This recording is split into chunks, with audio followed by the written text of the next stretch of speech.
Thank you for watching ECSO News on Blab TV, where facts matter. I'm Amber Southard. And I'm Allison Morgan. We are happy to report the donut strike has ended.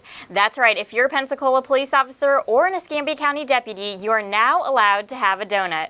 Chief Deputy Chip Simmons and Pensacola Police Chief Tommy Leiter announced both agencies raised more than 24,000 pounds of food for Manna Food Bank at a press conference yesterday afternoon. We were able to interact with over, literally thousands of people, and so we did get something from it. Obviously, we feel good about helping, but we also feel good that we're able to engage as law enforcement with our community. We had overwhelming responses. We often do from our officers at the Pensacola Police Department. I know Escambia County Sheriff's Department, the deputies. So the people that are on that side of the camera, I can't say enough. We had 12 and 14 people a day volunteer to show up at these sites and collect food. Officers from both agencies enjoyed their first donut since the strike ended at Donut with a Cop, held at Maynard's Donut Shop.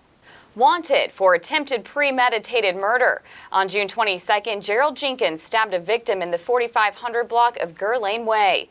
Later on that day, he attempted to stab another victim near Fennell Street and Cleo Drive. His sister, Monica Jenkins, is wanted for principal to attempted murder. If you have any information about their whereabouts, contact Crime Stoppers at 433-STOP or 436-9620. We also need your help identifying the male and female in this video. They are suspects in a vehicle burglary that occurred on June 15th in the 1400 block of Button Willow Trail. And we are also looking for Brian Matthew Whitmire. Whitmire is wanted for numerous burglaries in the Cantonment area. He may be driving a 2006 GMC Envoy. If you have any information about the suspects shown here on ECSO News, contact Crime Stoppers at 433-STOP or the ECSO at 436-9620. All right, as always, we have Crime Stoppers coordinator Melanie Peterson here for our wanted fugitives of the week. Thank you for being here, Melanie. Thank you so much for having me, Allison. Who do we have this week? Well, we have 3 wanted fugitives for this week. We're looking for Nicole Bush. She's 38 years old. She's wanted for grand theft and larceny with a bond of $5,000. Also looking for Dennis Fox. He's 57 years of age, and he is wanted for dealing in stolen property with a bond of $2,500.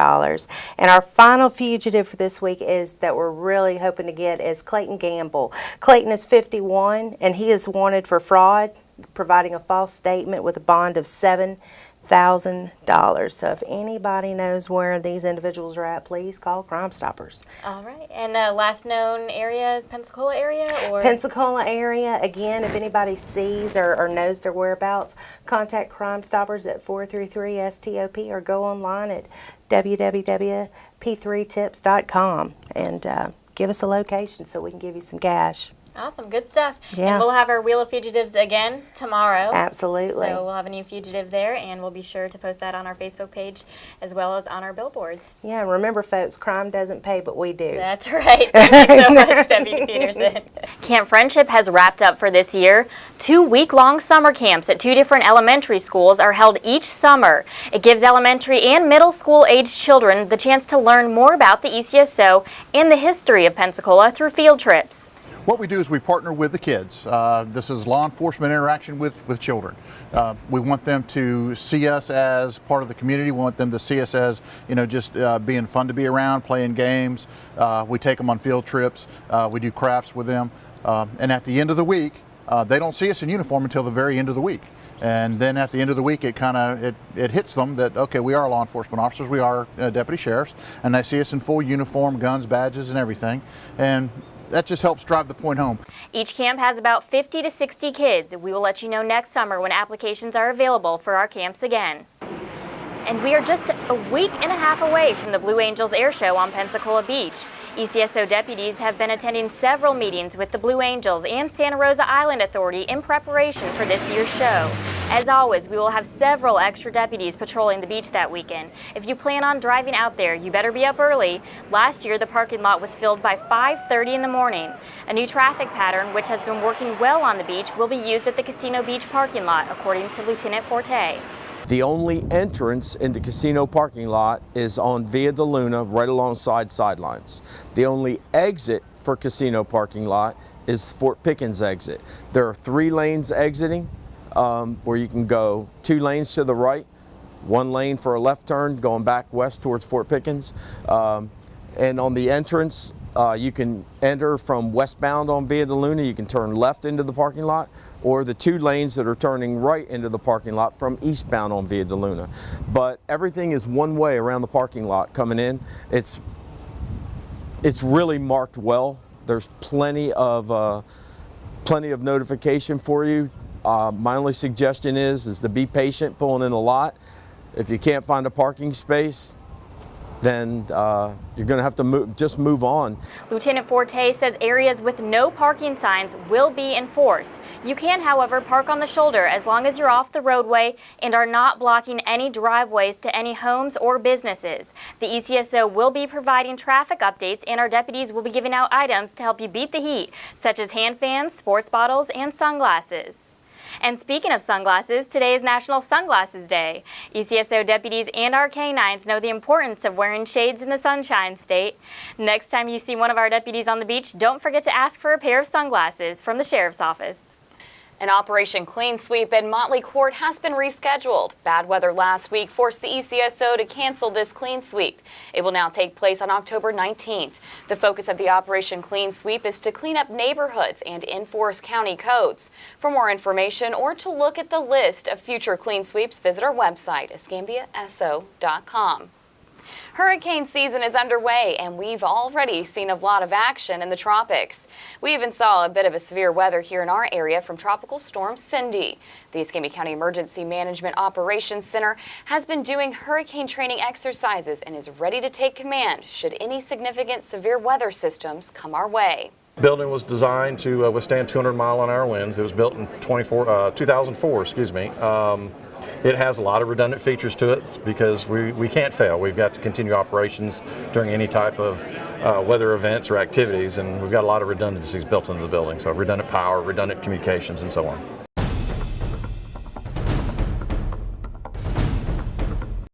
The first juvenile we are highlighting in this segment is 17-year-old Trayton Dion Johnson. Johnson has been missing since May 5th. He was recently seen on June 26 in the Pensacola Village apartment complex. He's considered a habitual runaway. We are also looking for 16-year-old Evelyn Gemma Brooks. Brooks has been missing since June 20th. She's considered a habitual runaway. Brooks may be staying with friends in the Pensacola Village apartments. And 17-year-old Venetia Malise Patton has been missing since June 20th. Patton is a habitual runaway and is believed to be in the Lincoln Park area of Pensacola. 16-year-old Alexis Lee Cheney was reported as a runaway on June 21st. She is believed to be staying with unknown friends. She was last seen wearing a neon pink tank top, black shorts, and black tennis shoes, carrying a book bag. If you have any information on these people, contact the ECSO at 436-9620.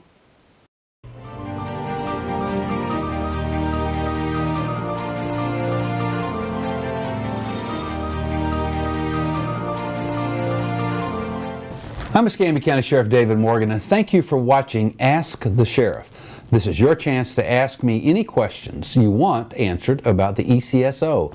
Our team hits the streets again, and here are some of the questions you asked.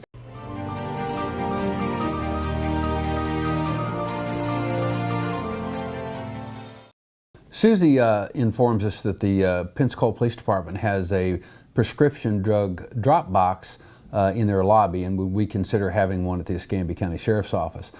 Susie will certainly look into that. I will tell you that we host, as the Escambia County Sheriff's Office, in conjunction with the DEA, ECUA, and a couple of other of local agencies, an annual prescription drop-off where we actually have set the record for the state many times in the pounds that we have gathered from medications that people no longer use or medications that are out of date. As you can well imagine, ECUA is involved because we don't want you to dispose of these medications through our city water or sewer system. And so we'll certainly look into that. I know that right now we have issues anytime you set those boxes up. You have to have an area that's continually under surveillance and manned, because why? Well, we certainly wouldn't want someone breaking into the Escambia County Sheriff's Office and stealing the container that had all the drugs in. So while on its surface it sounds like an excellent idea, it's normally one of those that will require from us additional funding to establish it, and also additional manpower resources to monitor it. So again, we'll certainly look into that, but right now, we're not participating in that particular program for drug drop-offs. However, Susie, we also partnership with some of our local agencies and, local businesses. It would be CVS and Walgreens. As I recall, all of their pharmacies, I probably would even want to throw Walmart into that. If anyone has medications that they want to dispose of, the licensed pharmacist almost always will assist in that. So you can also do, I'm pretty sure, drug drop-offs at all of those agencies that also distribute, the pharmaceuticals. So I would check with those businesses also. Under what circumstances does a deputy use a taser on a citizen? Katie asked, under what circumstance can an officer use a taser on someone? We still train in the Florida Department of Law Enforcement, Katie. We have what we call a use of force matrix. Some departments have done away with that. It's still within the training of the Florida Department of Law Enforcement. And what that is that's an escalating thing that officers try to mentally go through in a citizen contact that doesn't go as planned, meaning that the citizen that you've stopped, that you're having communication with, is not being compliant, meaning they're not following your directions. A simple track. We always start at the lowest level, and that is through verbal commands. We put officers through training called verbal judo. How do you command a situation? How do you get someone to comply with your directions? And you do it by body language, force of the use of your voice, etc., and taking a command position, meaning I am in charge of this situation. Failing that, officers then will go on, hands-on, meaning where I need to may use some police technique to, bring you to come along. They're called come-along techniques that we'll use. Barring that, then they can go to an impact weapon or pepper spray. Impact weapon is called the ASP. It's an expandable baton. Or you can use the chemical spray, again, which is the next level of compliance. Above that then is the taser. Taser is right under the use of a firearm, where it can be momentarily incapacitating for a subject. I can also tell you at that point an officer's on the radio asking for assistance or backup. And then of course the highest level that we go to is the use of a firearm. But what most citizens miss is those contacts with a citizen and or subject or suspect, as the case may be. You're completely in charge of that, meaning that if you're compliant with an officer's instructions, we always try to keep it at the very lowest level, meaning that I direct you to do something and you comply. Only during that time, when that juncture is met and a citizen or suspect refuses to comply, does the escalation begin. In a perfect situation, that escalation is what occurs, and only then can an officer use a taser. And by the way, the taser is an electronic instrument. So if an officer uses the taser, there's a significant number of reports that they have to fill out. It's also computerized, meaning that we will know the number of times the taser was deployed and the number of times the officer pulls the trigger and administers the electric shock. So it can't be hidden. And so anytime an officer deploys that taser, there is an investigation. It's handled almost like an officer-involved shooting.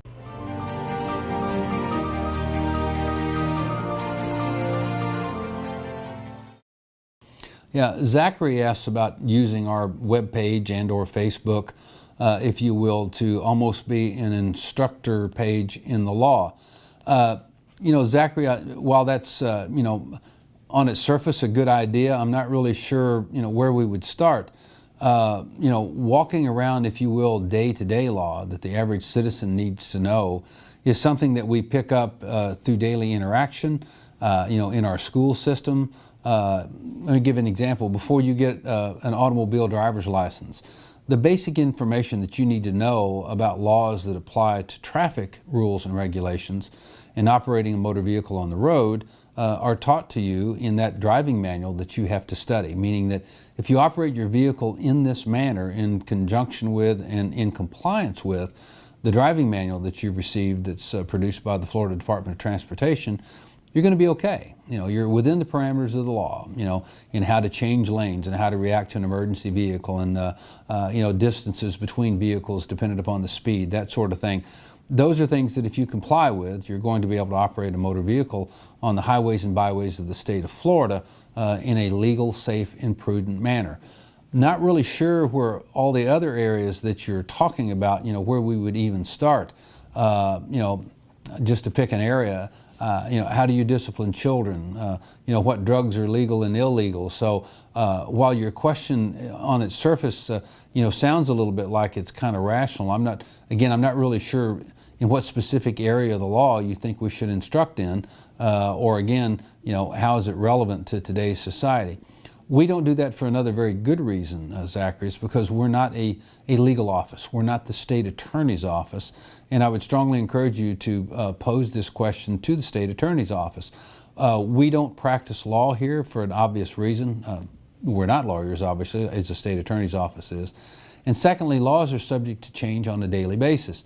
While you may have the basic statutory law that's published by the state of Florida, once it goes through our court system or a judge has an opportunity to review that law based upon a criminal case or a civil case, rulings are made by judges that actually affect the temper of the law, meaning the law can change based upon a judge's ruling.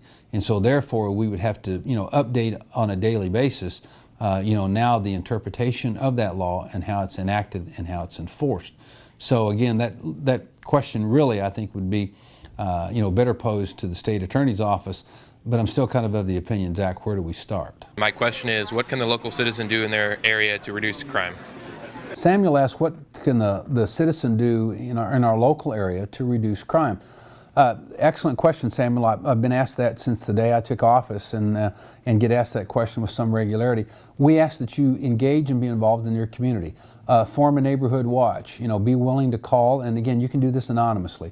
I tell people, I understand the realities of life, that you don't want to pick up the phone and turn in the local drug dealer who lives next door to you for fear of retribution. I mean, I'm a realist. I understand that. And most people are not in law enforcement, so that takes a tremendous amount of courage to do that.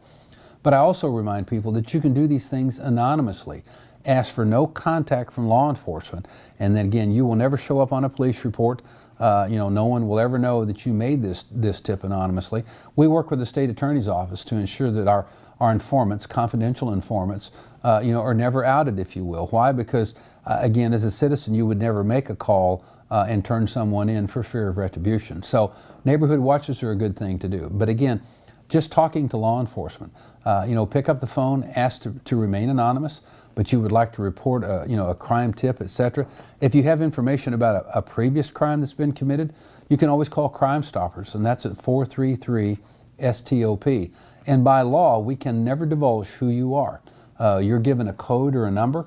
It's much like what we used to refer to as a Swiss bank account. And if this leads to an arrest and the conviction of someone, you can be eligible for a cash reward. And you literally pull up to the bank and give them the number. It's 1, 2, 3, 4, 5, 6, 7, 8, 9, let's say, and they will count out your cash. They're notified as to who that account is, or how much I should say that account will be paid. You're given your money and you pull off. The reason why I say I know that's true is because we have had some people that have made tips in the past that forgot their number. They cannot be given the number back, and nor can they ever get their money. So we tell folks, if you're given that code, that number, please protect it and understand that that only applies to you. And if you ever lose it, we can't search a database and pull your code up for you. And we've actually had people call and complain and say, I made a tip, it led to an arrest and a conviction, but they won't give me my money. Well, how come? Well, because you lost your code number. So, that's the responsible thing on your part. But engage with your community. Be a responsible citizen. Be a good parent to your children. If you see something, say something, report it, and be a good citizen. As I tell folks, that's what being an American is all about, is understanding that as a decent and orderly society, rules begin and end with us. And I preach that to our law enforcement officers every day. The standards and the laws apply to us doubly as they do to everyone else. Why? Because we're readily identifiable. We wear uniforms, have badges, and carry guns. If the law applies to me, it applies to everybody. Ashley has a question on how we monitor sexual predators. And I will tell you, Ashley, the answer to your question is almost as complex as the question that you pose. So what I'm going to try to do is keep it very simple on the requirement for registration for those who have been deemed sexual predators. that enter our community and how they're monitored and controlled. And again, forgive me and the camera here, but I want to make sure that we get your question out. It says, how are they monitored while they're on a released to registration status, and whose responsibility is it? It's actually shared. When they come to Escambia County, they must register when they move within 48 hours to let us know that they're here. And then we, along with the state probationary and parole folks, can actually share in that responsibility to make sure that they're there. Their lives are by statute, and remember, so much of this involves self-reporting, because it would be a little disingenuous of me as your sheriff to tell you that this runs, very efficiently. Why? Because it's all about self-reporting. So we could have, Mr. Jim Jones, who has been designated a sexual predator, leave the county today. And travel to Texas or travel to California and leave our jurisdiction because they're not in that closely monitored situation. Why? Because that's part of the justice system, that once they've done their time required by the courts, whether they've been incarcerated, etc., there comes a point now where they're released back into the general public. And so again, that's why we say so much of that depends upon self-reporting, and again, your self-discipline in doing that. Now, if they fail to do that, and they are still within our jurisdiction, we actually have a computer program that tells us that Mr. Jones has not shown up to re-verify his current address, telephone number, his place of work, etc., because almost all of their movements are monitored. Even if they want to register for college, they must come and tell us that they will be registered at Pensacola State or University of West Florida, wherever it may be, attending classes, and from the dates and the times that they will be there. So, the statute and the law is set up that life that they now lead after leaving incarceration is closely monitored if they follow the rules. Once we are made aware that they are not, because the second part of your question was that you have knowledge of at least 2 that you believe are living within 1,000 feet of children, a school system, a kindergarten, a daycare center, whatever it may be. I would ask Ashley, if you have knowledge of that, to please call the Escambia County Sheriff's Office and give us the names of the individuals, the times that you have observed them, and we'll make sure that we get the appropriate people working that case for you, because they are in violation, again, of their status of being released back into our community. And we would certainly, like to know that information for obvious reasons. They are a risk now to our community. They're in violation of the status of their release, and we'll make sure that they get reoffended. The last part of in answer to your question, I would recommend that you do this, Ashley. This is a complex legal question. There's page upon page in Florida statute that deals with this specific law, because there also is a offender status, a sexual offender section also, as well as predator. Many times those 2 things are confused by people. I would strongly recommend that you call the state attorney's office, and one of those folks down there will explain the current laws to you, because remember, laws can change on a daily basis. If we have a court ruling that comes out this afternoon and a judge's opinion passes all the appellate review process, we have what's called case law. And so statutory law can actually be changed by a recent court ruling that judges make dependent upon a specific case. And so we don't practice law here for obvious reasons. We don't give legal advice. We can't by statute. So I would recommend, for those in-depth and specific questions you have on the sexual predator and offender laws, to get with the state attorney's office. They're wonderful staff down there that answer these sorts of citizens' questions all the time. And again, I'm more concerned about that section of your question, that you have knowledge of someone who is in violation of their release status. So please give us a call. You can call 436-9620. Ask for an officer to respond. If you don't want your name associated with it, just ask for no contact, but you're passing the information on to dispatch. Or if you would prefer that I handle it as the sheriff, you can call my office at 436-9512. You'll speak to Anita. Anita will give me the information, and I'll get with Commander Lee Weston, who's the overall commander for our operations division, and Commander Weston will see to it that this incident that you've reported is taken care of appropriately. So again, Ashley, thank you so much for your concern and your question. Thank you for being concerned about your community. How does he fight villains to go to Clamor? thank goodness I don't personally fight villains and send them to the slammer. I've got a bunch of young men and women who love this job that do that. But they have to do it by a set of rules, and that is we can't go out there and just fight with people. The law requires that we use minimal amounts of restraint. And what that means, young lady, is that we have to try to restrain you instead of strike you, and we have to go through this whole process of before you're incarcerated, before you're booked into the jail, we have to verify that you in fact did commit a particular crime. And there's other people that review that process to make sure that we don't put someone in jail that shouldn't be in jail. So I like you referring to it as a slammer. I haven't heard that term in a while. Susan asked the question about officers and officers with mental health and or previous mental health issues, and what are the parameters for them being hired, or can they be hired at the Escambia County Sheriff's Office? Susan, to say that this is a prickly question is to state it, in the most lesser degree than I can think of. And here's why. We are constrained by what's referred to as HIPAA laws as to disclosure of medical issues, etc. We occasionally have veterans that apply that due to the condition of their discharge, sometimes it's disclosed that they've gone through counseling, etc. Or we have officers that are currently on active duty that may be having health issues or family issues that sometimes go into the psychological realm where they need counseling, etc. And we refer them to a fitness for duty, and we have a very robust program at the Escambia County Sheriff's Office to help officers through those particular issues.